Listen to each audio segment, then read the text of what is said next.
আসসালামু আলাইকুম। আজকে বানিয়ে দেখাবো 2 মুঠো ময়দা আর 1 কাপ গুঁড়ো দুধ দিয়ে 1 কেজি বেবি সুইট।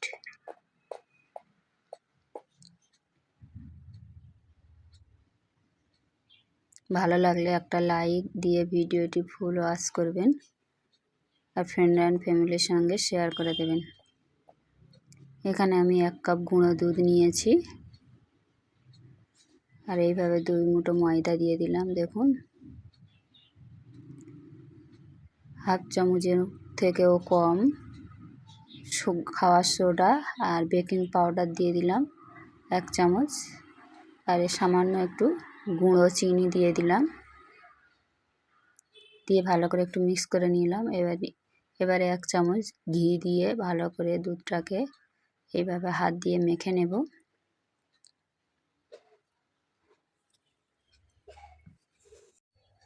এবারে জাল করে রাখা দুধ রেখেছিলাম 1 কাপ, এইভাবে অল্প অল্প করে দিয়ে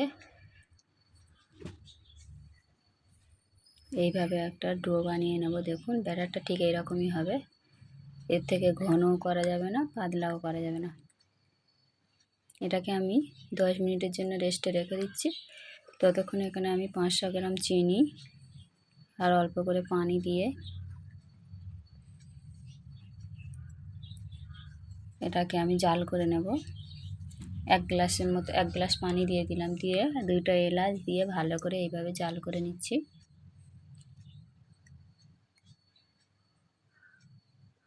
ততক্ষণ চিনির শিরাটা রেডি হবে। আর এখানে আমি দেখুন ডোটা কেমন হয়ে গেছে, শুকনো শুকনো হয়ে গেছে। এবারে হাতে একটু ঘি লাগিয়ে মিষ্টির বলগুলো আমি রেডি করে নেব।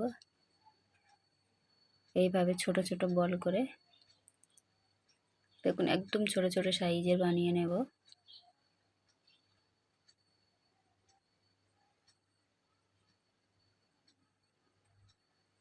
সেমভাবে আমি সবগুলো বানিয়ে নেব। আর এবারে দেখুন চিনির শিরাটা রেডি হয়ে গেছে, চিনিটা পুরো গলে গেছে। এবারে মিষ্টিগুলো আমি বানিয়ে নিয়েছি সব। এবারে আমি এখানে তেল বসিয়ে দিয়েছি, তেলটা হালকা গরম হয়ে গেলে একটা মিষ্টি দিয়ে দেখবেন, যখনই এরকম বুদবুদ হবে তখনই মিষ্টিগুলো সব দিয়ে দেব।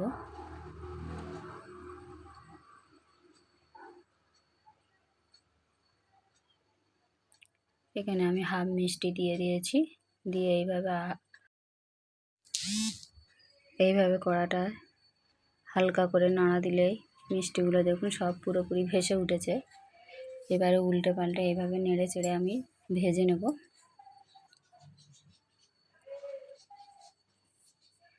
এভাবে হালকা কালার এসে গেলে এর থেকে আমি অল্প কিছু নিয়ে মিষ্টির শিরার মধ্যে দিয়ে দেব।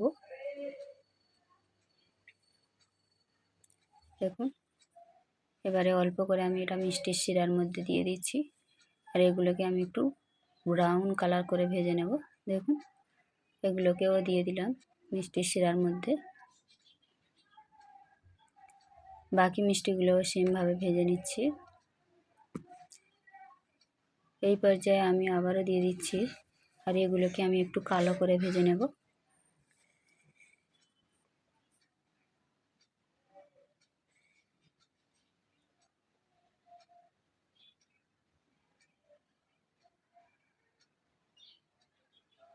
সবগুলো মিষ্টি আমি এইভাবে ভেজে নিয়েছি, দেখুন কালো করে।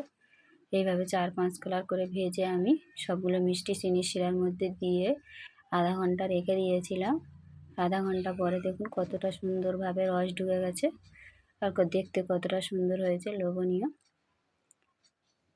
একদম দোকানের মতো পারফেক্ট বেবি সুইট বানিয়ে নেবেন খুব সহজে এইভাবে, এই রেসিপিটি ফলো করলে। দেখুন, এবারে আমি আপনাদের ভেঙে দেখাচ্ছি। দেখুন, আর দেখুন কতটা নরম তুলতুলে হয়েছে।